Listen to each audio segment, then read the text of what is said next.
आरक्षण को हमको जरूरी है। हम तो कितने भूमिहार भाई से लड़े और मिश्रा जी इसीलिए हम बना रहे थे साइकिल 2000 रुपया लगा के हम ही बनाए हुए हैं साइकिल। वो बोले से अरे तू भीमराव अंबेडकर साहब को भगवान मानता है। हमले हाँ भगवान मानते हैं, तो उसमें क्या खूबी है? हमले बहुत खूबी है। उन्हीं का आरक्षण से हम लोग दुसाद बोलता है, ये मुसहर बोलता है, डोम बोलता है, हलकोर बोलता है, मेस्तर बोलता है। उन्हीं का प्रताप से, कुल प्रताप से और हर चीज़ से उन्हीं के वजह से हम लोग आरक्षण से चल रहे हैं, लड़ रहे हैं। से मेरा समाज अगर साथ नहीं देगा, वो कहूँ अगर कोई बदमाश को भिड़ाकर मार सकता है, कुछ भी कर सकता है। यहाँ का माहौल कुछ और है। बड़का गांव प्रखंड का माहौल है, माहौल यही है ऐसे, जिधर खीर उधर फिर। मैं चुनाव के साथ साथ समाज के नब्ज को भी नापने की कोशिश कर रहा हूं कि हम लोग जो दिल्ली में बैठ के बहुजन आंदोलन चला रहे हैं वो कहां तक पहुंचा है।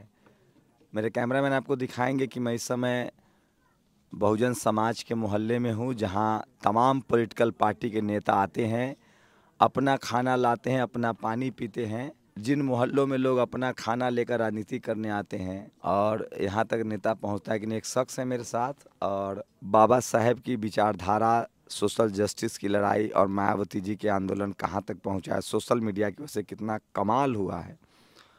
मैं खासे प्रभावित हूँ इनसे और इन्होंने कहा कि आरक्षण खत्म किया जा रहा है, हमें गुलाम बना लिया जाएगा और हमें मजदूर बनाना चाहते हैं। क्या नाम हुआ आपका? मेरा भोला राम। क्या करते हैं भोला जी? मजदूरी करते हैं सर। तो आपको मायावती जी में क्या अच्छा लगता है? हमको उनको में अच्छा यही लगते हैं, वो सोचते हैं से मेरा बैकवर्ड चाहे हरिजन वार्ड चाहे जो भी है ना बैकवर्ड, वो मैंने जो परंपरा से चला वही रहे। मैंने अंबेडकर साहब जो संविधान लिखे उनका बरकरार रहे संविधान और टूटे नहीं। और हम जो चला रहे हैं वो ऐसा चले से माने हर पब्लिक सोचे से वो वैसे ही होना चाहिए। माने हम जानता है। कितना पढ़े लिखे हैं आप? हम तो ज़्यादा नहीं पढ़े हुए हैं। वो उस गरीब मेरा बाबा दादा तो भूखे बाप नहीं, फिर भी वही छठा सातवां पढ़े लिखे। तो आपको लगता है कि आरक्षण बहुत जरूरी है? हाँ, तो आरक्षण को हमको जरूरी है। हम तो कितने भूमिहार भाई से लड़े और मिश्रा जी इसीलिए हम बना रहे थे साइकिल 2000 रुपया लगा के हम ही बनाए हुए हैं साइकिल। वो बोले से अरे तू भीमराव अंबेडकर साहब को भगवान मानता है। भगवान मानता है। हमले हाँ भगवान मानते हैं, तो उसमें क्या खूबी है? हमले बहुत खूबी है। उन्हीं का आरक्षण से हम लोग दुसाद बोलता है, ये मुसहर बोलता है, डोम बोलता है, हलकोर बोलता है, मेस्तर बोलता है। उन्हीं का प्रताप से, कुल प्रताप से और हर चीज़ से उन्हीं के वजह से हम लोग आरक्षण से चल रहे हैं, लड़ रहे हैं, आगे बढ़ रहे हैं। फिर मिश्रा जी क्या बोले? तब मिश्रा जी चुप हो गए। उनको समझ में आ गया से आपको भोला जी आपको कुछ समझ में नहीं आ रहा है से भीमराव अंबेडकर साहब किया है। ये भी हम बोले से झंडा 15 अगस्त को अगर मनाया जाता है तो भीमराव अंबेडकर को नाम नहीं लिया जाता है। सुभाष चंद्र बोस, डॉक्टर राजेंद्र प्रसाद, सुभाष चंद्र बोस, महात्मा गांधी, बाबा साहब का नाम नहीं लेते। बाबा साहब का नाम नहीं लेते हैं। और फिर ये भी बोले से तो बाबा साहब में क्या खूबी है? हमले बाबा साहब को पढ़ाने के लिए उस गरीब भूमिहार लोग, बहुत बड़ा आदमी उनको नहीं चाहता था। वो टीचर कहते थे से चलो तुमको बाद में हम पढ़ा देंगे, लिखा देंगे। तो सोचिए, मैं यही नब्ज टटोल रहा हूँ और सोचिए किस तरह से धीरे धीरे ही सही सोशल मीडिया ने, मोबाइल पर समाचार देखते हैं कि नहीं? वो मेरे पास नहीं है सर, हम छोटा मोबाइल रखे हुए हैं। और तो यहाँ कितने लोगों के पास स्मार्टफोन है? सारा लोग क्या है, बाकी नहीं देखा। वीडियो वाला फोन कितने लोगों के पास है? दिखाइए उधर कैमरा। हमको कोई लोग दिखाता नहीं है, ना तो हम सवाल जवाब करने के लिए हम तैयार रहते हैं, उसमें तैयार है। तो सोचिए, मोबाइल ने, इस मोबाइल ने के लिए भी नहीं डरते हैं। नहीं, ठीक, इस मोबाइल ने इतना बदल दिया है कि मैं एक सुदूर देहात में हूँ, गांव में हूँ। वैशाली जिला का एक बड़का गांव है और बैकवर्ड समाज, दलित समाज का मोहल्ला है और उनके मोहल्ले में वही स्थिति है। घर देखिए, वहाँ 500 रुपया लेकर 500 रुपया अभी श्याम सुंदर सिंह का लड़का मुखिया, माने मुखिया था उनका श्याम सुंदर जी, उस घड़ी 500 रुपया हर घर 75 घर से लिए और रिपेयरिंग गया और नहीं बना, न कुछ दिए, पैसा भी आपस नहीं किए। और उनका बेटा एक वार्ड में बोला से तू बैठ जाओ वार्ड में, हम जीत जाएंगे ना तो उप मुखिया बनेंगे और सब लोग के काम करा देंगे। वहाँ बैठा कर उप मुखिया बन गया, कुछ नहीं करता है। तो सोचिए ये सारी तकलीफें हैं, ये दर्द है, मैं फिर कह रहा हूँ। कुछ नहीं कर सकता है, मार देगा जान से, और कथी कर देगा, कुछ नहीं कर सकता है। क्यों आपको लगता है कि आप ये सब बातें बोल रहे हैं तो आपको मार दिया जाएगा? नहीं, हम अपना दिल से बोल रहे हैं। ऐसे मेरा समाज अगर साथ नहीं देगा, वो कहूँ अगर कोई बदमाश को भिड़ा कर मार सकता है, कुछ भी कर सकता है। यहाँ का माहौल कुछ और है, बड़का गांव प्रखंड का माहौल है, माहौल यही है ऐसे, जिधर खीर उधर फिर, जिसको चढ़ाएगा राशन में वही बात है।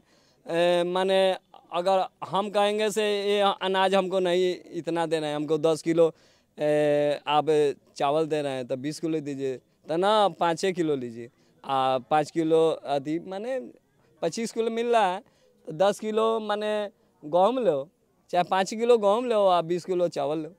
अगर लगता है कि मैं चुनाव प्रचार ना करूं, और जहां मैं आज से एक मैंने शेड्यूल तय किया है कि मैं जहां भी जाऊंगा मेरा जो काम है रिपोर्टिंग का वो मैं करूंगा पहले।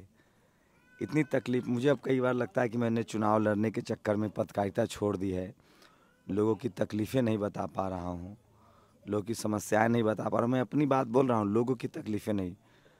आपका आप रो देंगे, आप तकलीफ़ें घर रह रहा है। चलिए हम ही तो रात है दलित समाज, तो आपको बता देते। दलित समाज के मोहल्ले में सड़कें नहीं होती हैं अमूमन, बैकवर्ड समाज के मोहल्ले में भी सड़कें नहीं होती हैं।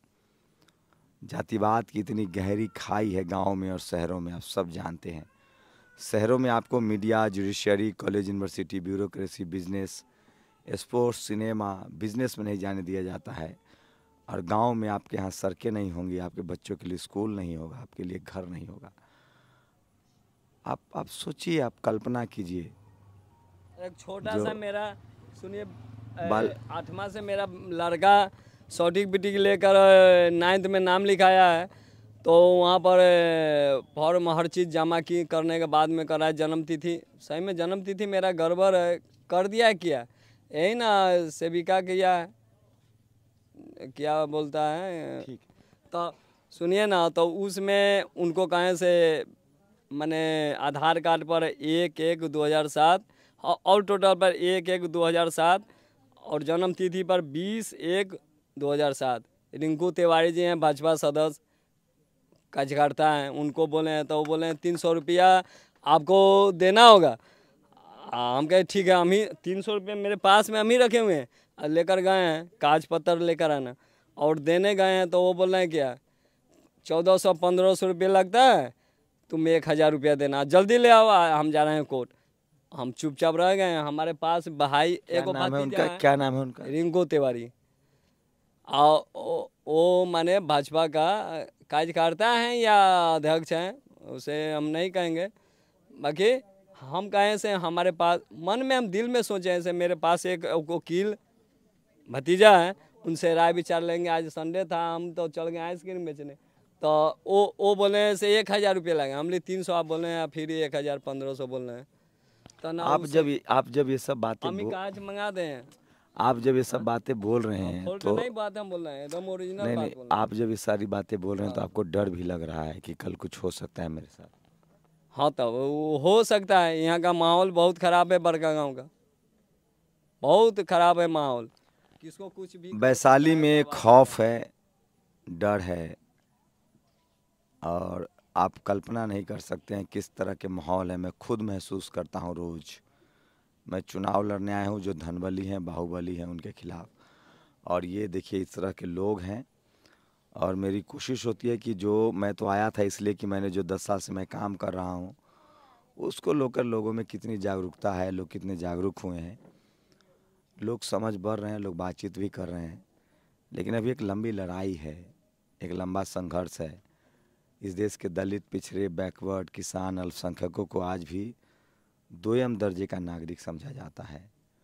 वो चपरासी से लेकर चीफ जस्टिस तक नहीं है, सिस्टम में नहीं है, थाना, पुलिस, दरोगा कहीं नहीं है। और मुझे लगता है कि हम जैसे जो पढ़े लिखे लोग हैं, जो मीडिया में है, पत्रकारिता में है, उन सबको रिस्पॉन्सिबिलिटी है कि वो इनकी आवाज़ बने और वो देश को बताए। शंभू कुमार सिंह, नेशनल दस्तक, वैशाली, बिहार। नेशनल दस्तक की आपसे गुजारिश है कि अगर इसको बचाना चाहते हैं तो नेशनल दस्तक को सब्सक्राइब करने के लिए रेड कलर के सब्सक्राइब बटन को दबाएं, फिर बेल आइकन की घंटी दबाएं। नेशनल दस्तक को बचाने के लिए बहुत जरूरी है कि हर खबर को शेयर करें, लाइक करें, कमेंट जरूर करें।